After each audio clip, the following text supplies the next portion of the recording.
Yes, our message today is out of the first book of Samuel, chapter 26, starting at verse 5, going through the end of the chapter. That's 5 through 25. The message is called Waiting on God. So before I go any further, I want to talk about that concept. People think that waiting on God is waiting for God, and that's a whole different deal. There's lots of people who think, well, I've done everything. I'm just waiting for God to do what it's just not breaking through. He's not giving me what I want. What is this all about? What am I waiting for? What's the problem? And the whole thing is, it's one word that makes all the difference. I'm waiting on God, which means I'm looking to Him, not to my circumstances. Amen. Why am I waiting? Why am I waiting for what seems to happen? A lot of people at that point just say, I got to make it happen because God's not making it happen. And that always blows up in your face. As a believer, it will always blow up in your face because you think you're as good or better than God because you can make it happen yourself. You can't. So what's this waiting all about? So why should I have to wait? Actually, you're not waiting at all. You may think you're waiting, but you're looking in the wrong place. You're looking for something to happen. You're waiting for something to come to you, but you're not focused on God. And that's the problem. You see, when you're really waiting on God, you're focused on Him, and you don't hardly even notice your circumstances. Because He's the one that does everything. You're focused in the wrong place. You're looking for the symptom instead of looking for the source. And the reason why we wait is not because we're waiting for God to move. We're waiting because He's waiting for us to move. Amen. What am I talking about? Are you ready? You may want, it doesn't matter what you want. Are you ready to receive it? Now, everybody wants to be rich, etc., whatever. That doesn't happen because we're just not prepared for it. But there's people, even in this church, who've gotten positions that were beyond them, and it blew up in their face because they weren't prepared spiritually. They weren't drawing on God. It's not that God gave them something they couldn't handle. He said, you can handle it, but you got to handle it in me. They didn't handle it in God, and it blew up. They lost what they got. Now, at that point, it's easy to focus on, well, this one did me this, and that one did me that. And it's like, no. When God gives it to you, when you stay focused on God, you can keep it. But if you don't, easy to lose. So the whole concept of waiting on God is not looking for what you want, but it's looking to God and working on yourself. Because when you are ready, you won't have to ask. God will give it to you. He knows your heart. He knows your desires. Now, that's just the preamble. Now we get into the message. Today the message is about David. Here is David, who's been on the run for years. King Saul, the king of the whole nation, has got the run on him. It's like a cat running after a mouse. And you know what? After years and years of this happening, he's kind of tired of it. David's kind of tired of this. It's like, what is the deal? Now, he has been anointed by the prophet Samuel to be king. It's, in a spiritual context, rightfully his. He's supposed to be king, not Saul. Now, that could be enough to put a chip on somebody's shoulder. It doesn't. It could easily make him angry against Saul. He's not. He could be angry with God, and he's not. Now, let's look at this. Now, this is right towards just before Saul actually died in battle. And it was at least 7 years he was being chased by Saul. And so he's hiding, and then Saul knows where he is, and he comes after him. That's kind of what happens before this. Chapter 26, verse 5. And David arose and came to the place where Saul had pitched, right, where he camped. And David beheld the place where Saul lay, and Abner the son of Ner, the captain of the host, is his general. And Saul lay in the trench, and the people pitched round about him. So here's Saul laying in the middle, and all of his armies around him. And then answered David and said to Ahimelech the Hittite and to Abishai the son of Zeruiah, brother to Joab, saying, who will go down with me to Saul to the camp? Abishai said, I will go down with thee. It's like, what are you talking about? This is the guy that wants to kill you. He's surrounded by his whole army, and you want to go down there. Are you in your right mind? In the natural, it looks crazy. But there's, but we see where this is going. So David and Abishai came to the people by night. And behold, Saul lay sleeping within the trench, and his spear stuck in the ground at his bolster or his head. But Abner and the people lay round about him. Then said Abishai to David. Yeah, and this sounds familiar because you'll always get this kind of advice.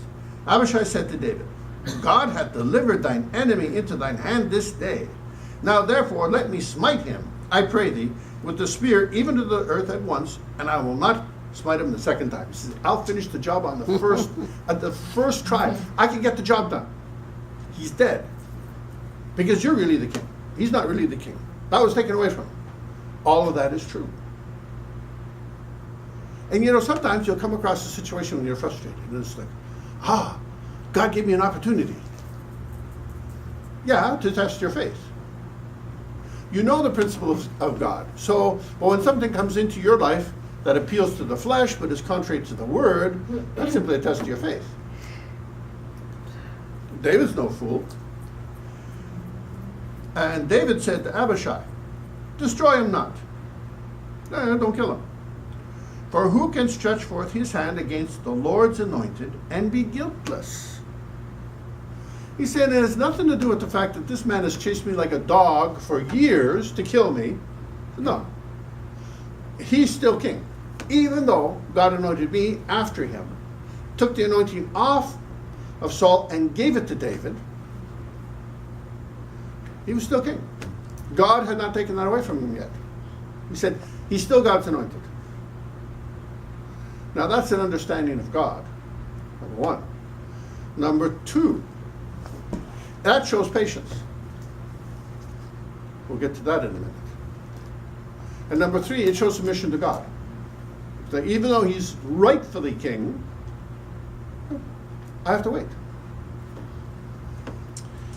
And David said furthermore, as the Lord lives, the Lord shall smite him, or his day shall come to die, or he shall descend into battle and perish. Which is exactly what happened. He descended into battle and he perished. It was prophetic. Now he took the long view. It's like, I'm not going to be there forever. He was obviously assuming he was going to outlive Saul. That his chance was still coming. Now he could look at it and say, it's not supposed to be his. This is my opportunity. He could have said, he's not rightfully king, I am. He could even say, he's taking my time rightfully. That instead of chasing around this country, I should be king. And he's taking my time as king when he doesn't deserve it. All of those things would be true, and all of those things are irrelevant. Because this is just God working on David, getting him prepared. And we're going to see how prepared he is in just a minute. The Lord forbid that I should stretch forth my hand against the Lord's anointed. But I pray thee, take thou now the spear that is at his bolster, and the cruse of water, and let us go. Now he's not stealing it. You'll see that in a minute. Take the water, his personal water source, and take his spear, his weapon. And we're going to go. Now he's talking about this. There's all these people around him that are sleeping, and he's talking to them. It's just, and amidst these people that could wake up at any time, right? He's talking to them. Says, yeah, I take the spear, and then said, no, I'm not going to lay my hand on him. It's like you got to keep your hand off him, and all sorts. They've got a regular conversation going on here amongst all these people that are sleeping and wake up. Bam! It's like it's all over. But you see, that's faith. He has faith that he's protected, not from these people, but by God. Nobody can touch him. Not because of who he is, but because of who God is. So David took the spear and the cruse of water from Saul's bolster, and they gat them away, and no man saw it, nor knew it, neither awaked. For they were all asleep, because a deep sleep from the Lord was fallen upon them. They couldn't even wake up. How did David know that? He just knew it in the spirit. He knew that he was safe there. Verse 13, then David went over to the other side, and stood on the top of the hill afar off, a great space being between them, and David cried or shouted to the people and to Abner the son of Ner, saying, Abner, the son of Ner, is the general, Saul's general, right? Then answerest thou not, Abner? Then Abner answered and said, Who art thou that criest unto the king? David said to Abner, Art thou not a valiant man? And who is like unto thee in Israel? Wherefore then hast thou not kept thy lord the king? For there came out of the people in to destroy the king thy lord. This thing is not good that you have done. As the Lord lives, you are worthy to die, because you have not kept your master, the Lord's anointed. What he's saying is true. It's his job to protect the king. But someone came in, could have killed him, and he wasn't protecting him. But you know what? You can't do what you can't do. We're human. Not only that, but it's like if God doesn't allow it, you can decide you can do whatever you want to do. It's not going to happen. Now see where the king's spear in the cruse of water that was at his bolster. He said, see, this is proof. It's all about proof, that's all. And Saul knew David's voice and said, this is where it gets really interesting. Is this thy voice, my son David? Well, he's married to his daughter. He's represented her at all times, took good care of him, represented his interests at all times, never ever showed any disrespect or rebellion against. So he calls him my son David. Okay, so there's affinity there. And David said, is this my voice, my Lord, O king? He didn't call him father. He said, my Lord. Okay. Why did he do that? Well, first of all, Saul has not really acted like a father. But apart from that, he's recognizing Saul's authority as king. So instead of being familiar and just saying, hey, Dad, he's calling him Lord. He's the king, and he's recognizing his authority as king, even though God took that authority away. And he said, that is David, wherefore does my Lord thus pursue after his servant? Now, I was not only identifying him as king, but he's identifying himself as servant or even slave, right? For what have I done, and what evil is in mine hand? Verse 19, now therefore I pray thee, let my Lord the king hear the words of his servant. So now, listen to what I have to say. If the Lord have stirred thee up against me, this is God's handiwork, let God accept an offering. But if they be the children of men, that is, God isn't behind this is just mankind. He said, cursed be they before the Lord. He's not cursing the king. He's saying, if all of this going on that's attacking against me is men, let them be cursed. For they have driven me out this day from abiding in the inheritance of the Lord, saying, go serve other gods. He's saying basically, he says, you're pushing me out of my own country. You're pushing me out of a country of righteousness. You're pushing me into a land that is ruled by gods, idols, demons. Then he says, now therefore let not my blood fall to the earth before the face of the Lord. For the king of Israel has come out to seek a flea, as when one doth hunt a partridge in the mountains. Now, he doesn't see him. You can see there's something happened during all this time. He's not identifying himself as the son-in-law of the king. He's not identifying himself as a leader of a group of rebels. He identifies himself as a flea, as a partridge on the hills. He sees himself, identifies himself as nothing, as no big deal. Not a nothing, I'm poor me one thing. It's like, I'm nobody. My father was nobody, I'm nobody. I just no big deal. And this is humility, and this is important. Why is it so important? Because when God does give you the keys to the kingdom, when you get all the goodies, you're going to recognize you're still nothing more than when you didn't. Your worth as a person is not based on what you have or what you've done. Your worth as a person is all based on your salvation in Jesus Christ. It's not what you have. It's not what you've done. It's not your name. It's about who you are in Jesus Christ. That's what makes you valuable. Why? Because that's the part that does good in the lives of other people around you. The Lord in you, the quality, the character of your nature. Because you got to ask yourself, what kind of reputation do I have? It's a good question for us all to ask. Are you a person that people come to for counsel because you have integrity, that your life matches what you say and what you say matches your life? Is there consistency? Are the principles you live by things that people would admire you for? Those are the things that are important. Those are the things that David himself came to understand was important. Even though he was on the run, he still lived by principle. And he understood he was nothing. He was no one. Then Saul said, I have sinned.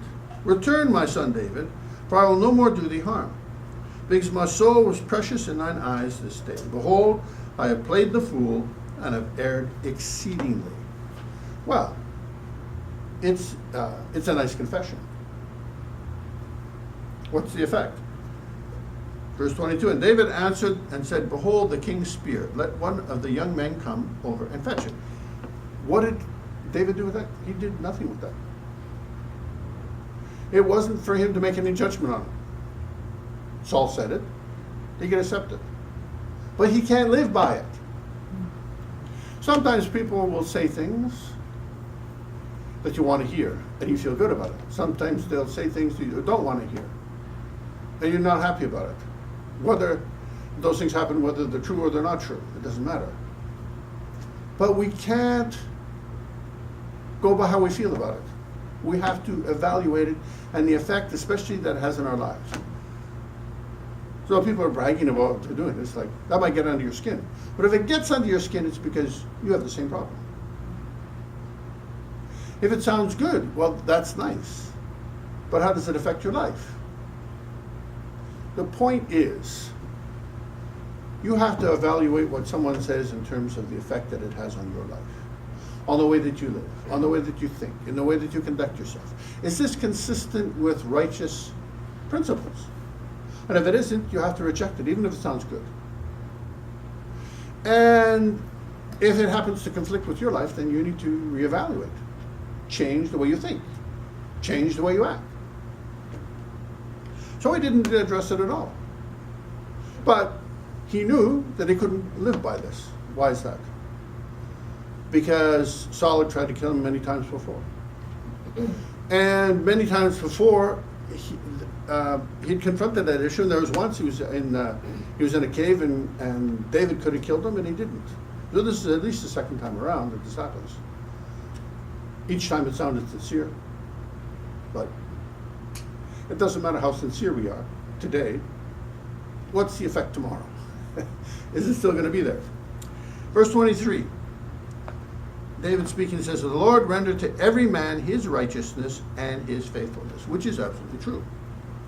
We get paid for our righteousness, we get paid for our faithfulness. Now, we may overlook our unrighteousness, because it's no big deal. Why? Because it happens to be a pet sin. But your pet sin is no less a sin. It may not be anything to us, but it may be a big deal to God. Why? Because it is a pet sin. It's one that you give yourself a free pass for. But God will render to every man his righteousness and his faithfulness. His righteousness is the standard you walk by. Your faithfulness to God, to the guidance and direction of God. You don't hear God? Well, then you're even a step further back. You need to get into the presence of God to hear his voice and know what he wants, and you can be faithful to that. For the Lord delivered thee into my hand today, but I will not stretch forth mine hand against the Lord's anointed. And behold, as thy life was much set by this day in mine eyes, so let my life be much set by who? In the eyes of the Lord. He didn't say in Samuel's eyes, because everybody's mood, everybody's opinion, everybody's thoughts change all the time. He doesn't care really what Saul has to say. He cares what God has to say. And so he's turning to God and he says, let my life be much set by in the eyes of the Lord, and let him deliver me out of all tribulation. That is amazing. This man has been he's been chased for years and years. What's his reaction? First of all, I'm no big deal. He says it. I'm just no big deal. And he says, as for Saul, sooner or later he's going to die. Something's going to get him. And then he says, you know what? I valued your life today. But I want God to value my life and take me out of dangerous situations. That's what I trust.